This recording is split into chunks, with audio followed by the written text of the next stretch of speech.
Creating a safe area for your pet to enjoy the outdoors is an important part of pet ownership. Come here, Jake.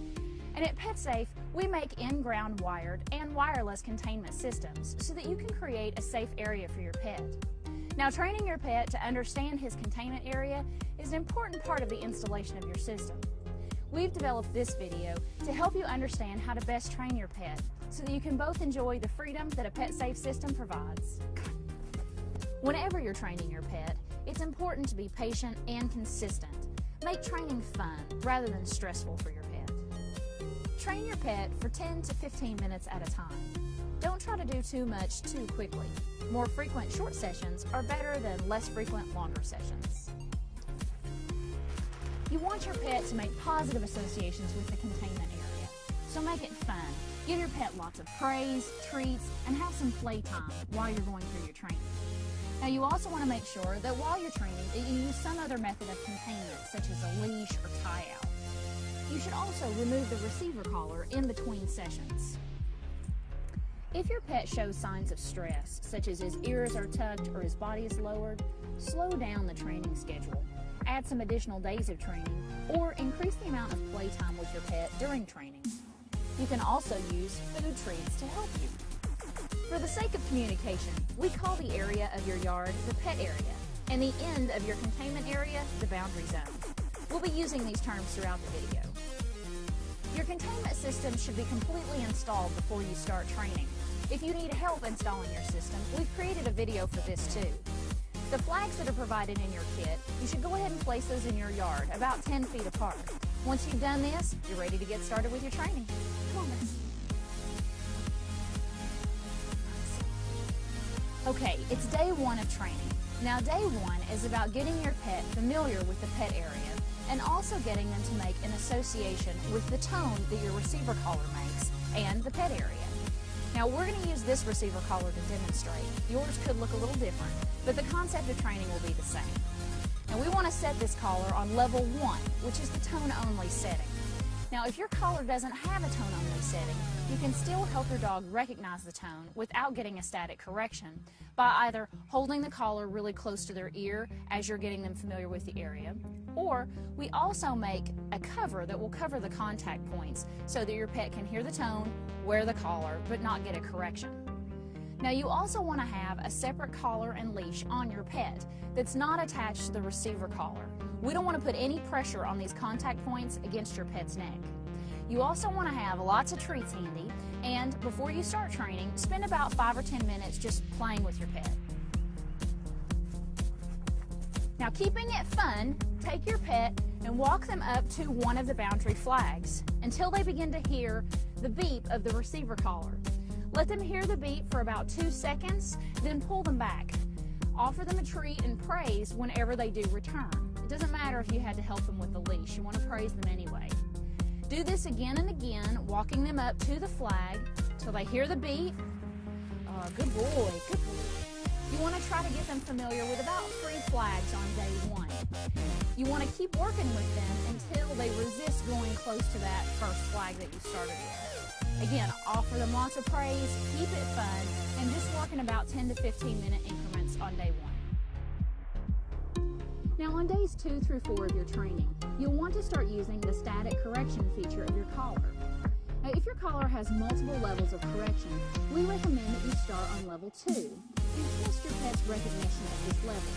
Again, he'll hear the tone and he'll be receiving a static correction, but all pets are different, so they may not even recognize level 2. What you want to do is just pay attention to your pet and be aware of their recognition level. If you don't see any recognition, go ahead and increase the collar to level 3. Now, recognition will be anything from their ears going up, them looking at the ground, or something like this. When you start to see this in your pet, that's the level that you want to train on. So I'm going to put the receiver collar back on Jake. I've got it set to a level of correction that he's familiar with. And I'm ready to start training again. Come on, Jake. Let's go. With full control of your dog and the collar set to the level that you've chosen, walk up to the boundary flag. Let your dog get the warning beep, followed by the static correction. When they get corrected, pull them gently back into the containment area and say, "Good dog." Give some praise and a treat. Good boy. Now, Now, if your dog experiences any kind of stress when they get the static, just stop, have some playtime, reinforce the praise using Good Dog and other treats.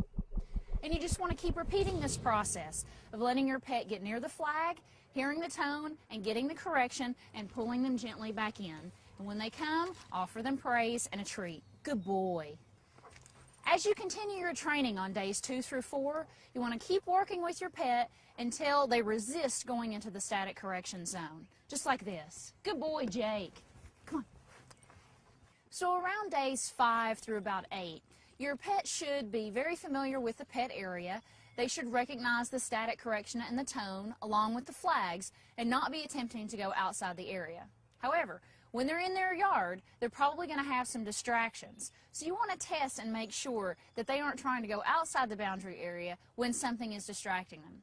So to test this, you want to get a toy like a ball or some treats or something like this that you can actually test this process. So to test this, I'm going to take this ball and I'm going to throw it outside the pet area, and Jake shouldn't try to go get it. Ready? Just like that. When they resist the temptation, praise them, give them a treat. Good boy, Jake. Very good. And just keep doing this all around the pet area, always praising whenever they don't go after that temptation.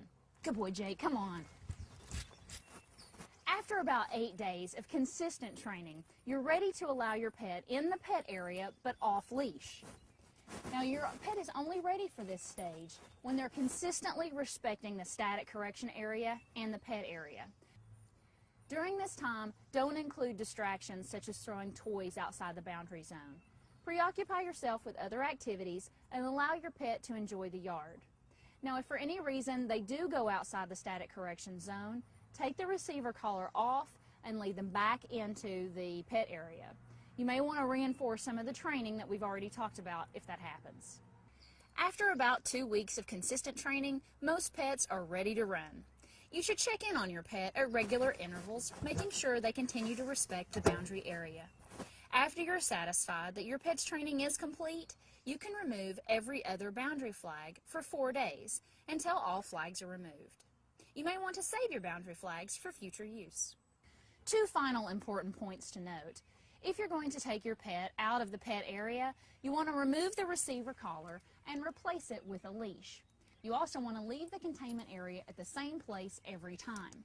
This will help your pet associate leaving the containment area with you, the leash, and this specific spot.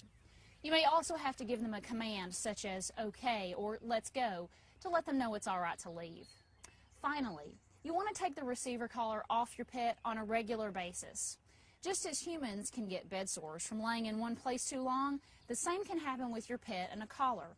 So for their comfort and health, take the collar off at least daily. We know you're going to enjoy the freedom that a pet-safe containment system gives you and your pet. If you have any issues with training or installing your system, please call our customer care center. They're standing by to help you. Come on, Jake, let's go.